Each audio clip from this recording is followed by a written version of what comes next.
Chapter 1. The quiet glow of evening. The war had ended, but silence hadn't returned. Not really. On the edge of the city, beneath the orange sky of New Europa, the reconstruction office flickered with soft blue lights, where a single soul lingered after the day shift ended. Seren Kirill stayed late again. Everyone knew why, though no one dared to mention it aloud. Her mate, Lieutenant Cale Thorne, had never come back from the Hellion War. One of the best orbital engineers in the fleet, Cale had been stationed on the dreadnought Providence. When the ship vanished in the Thorn Rift, along with thousands of others, it left nothing behind but static and silence. That was 3 years ago. Now, every evening after the buzz of fluorescent light and busy voices faded, Seren remained at her desk in the map archives of the reconstruction office, long after she should have gone home. And every night I, Jalen Voss, the second shift custodian, watched her stay. Chapter 2. The Ghost of Routine. I'd never spoken more than a handful of words to her. What would I say? Sorry, your mate's probably vaporized somewhere in a folded dimension. Want a coffee? She was the kind of woman who had a rhythm to her loneliness. Every evening, log in, load another sector of the wreckage grid, scan satellite data, watch glowing coordinates and neural overlays light up her screen. Then silence, stillness. I used to think she stayed late out of obsession, but I came to understand it wasn't desperation. It was ritual. She was mourning in data packets and starlight. Some nights I'd sweep near her desk on purpose, just to catch her humming an old Earth tune while tapping the screen. Her slender fingers dragging star charts like she was playing with the very threads of fate. It was painful to witness. Beautiful but painful. One night I brought her tea. Chapter 3. The Tea Moment. She blinked when I placed the cup on the edge of her desk. Chamomile, I said, rubbing the back of my neck. It's the only thing the dispenser gets right. Seren looked up slowly, eyes still distant. Hair tied loosely in a braid that looked like it had been rushed. She hadn't noticed me approaching. I don't drink caffeine after 1900, she said gently. No caffeine in chamomile. Just hot flower water, I replied. She surprised me with the faintest smile. Thank you. Jalen, right? She remembered my name. Yeah, that's me. Just thought you could use something warm. She picked up the cup and cradled it without drinking. Her eyes drifted to the screens again. The green dots on the map looked like distant hopes, blinking out one by one. I keep thinking maybe one day I'll find a signal. Just a stray pulse from the Providence. Something to tell me he didn't suffer. Some people say hope is poison, I murmured. She looked at me, and for the first time I saw her pain uncloaked. It is. But I drink it anyway. Chapter 4. A flicker in the dark. Weeks passed. The evening ritual became ours, though neither of us said so. I'd bring her tea. She'd give a soft nod. I'd sweep nearby while she traced ghosts in the stars. One night it was different. I walked in, and she was staring at her monitor with trembling hands. The screen pulsed in soft green and red. There, she whispered. Do you see it? I stepped closer. Flicker. Faint, chaotic. Like a heartbeat out of rhythm.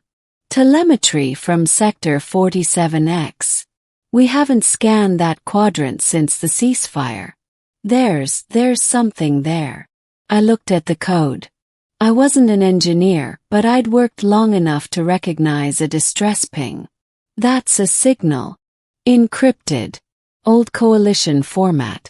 The same wave modulation Cale used in training. It could be anything but. She choked on her breath. Her hands hovered above the controls, unwilling to touch to make it real or false. You should submit it, I said. Flag it for review. I did, she whispered. 2 hours ago. No one responded. I don't think they care anymore. Her eyes were glassy, voice cracking. They don't want to dig up more graves. She looked at me like I was the only person left in the galaxy. I want to go there, she said. You mean, physically? Yes. I hesitated. You need approval. A scout ship. Clearance. I'll take my own skiff. I still have Kale's credentials. If I wait for permission, it'll be gone. Like everything else. I'll go with you, I said before I could think. Her mouth parted in surprise. Why? I met her gaze. Because sometimes, the only way to stop mourning is to chase the ghost. Chapter 5. The Void Beckons. We left at 0300. No one noticed. Her skiff was old, civilian modified for long-range jumps, painted a fading cobalt blue with military tags stripped from the hull. She flew like a soldier. Smooth, cold, exact. The jump gate opened like an iris swallowing the stars, and we plunged into dark silence. Sector 47X was nothing but wreckage. Twisted hulls, floating engine cores, shredded life pods spinning through the black. This isn't a place, I whispered. It's a grave. He pointed. There. Behind that asteroid drift. A single beacon blinked. The code was unmistakable now. Old Coalition. Kale's frequency. We approached slowly. There, buried between two crushed bulkheads, was the escape pod. Not the Providence itself, but a pod tagged with her mate's service ID. He gasped. Kale. Chapter 6. The Truth Inside.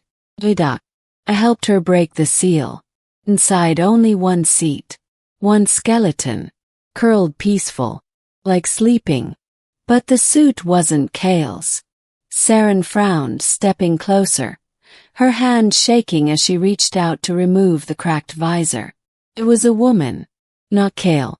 A data rod was clutched in the corpse's hand, fused into the gloves. Seren slid it out, hands trembling, and plugged it into her reader. We watched the final message play. Kale gave me his pod. Said I had a better chance. He stayed behind. Said someone had to seal the core breach manually. I tried to stop him, but the woman on the recording sobbed. He smiled. Told me to tell Seren. I'm not afraid. Because I already found the brightest star in the galaxy. He said you'd know what that meant. Seren dropped the reader. Silence. A weeping cosmic silence. Chapter 7. The Last Message.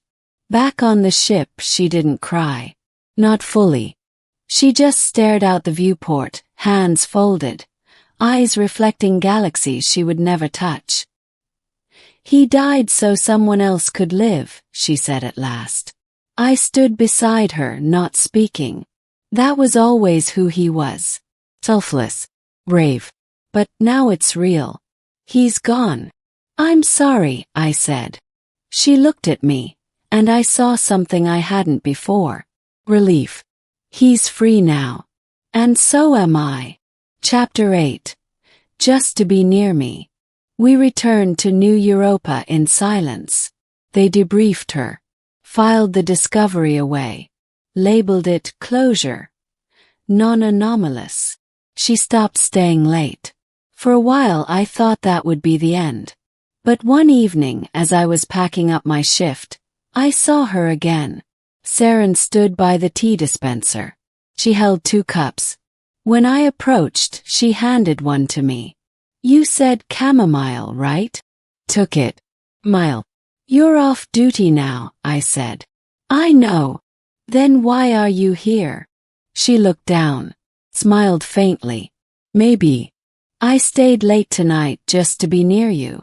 The silence between us was no longer painful. Just peaceful, and filled with possibility.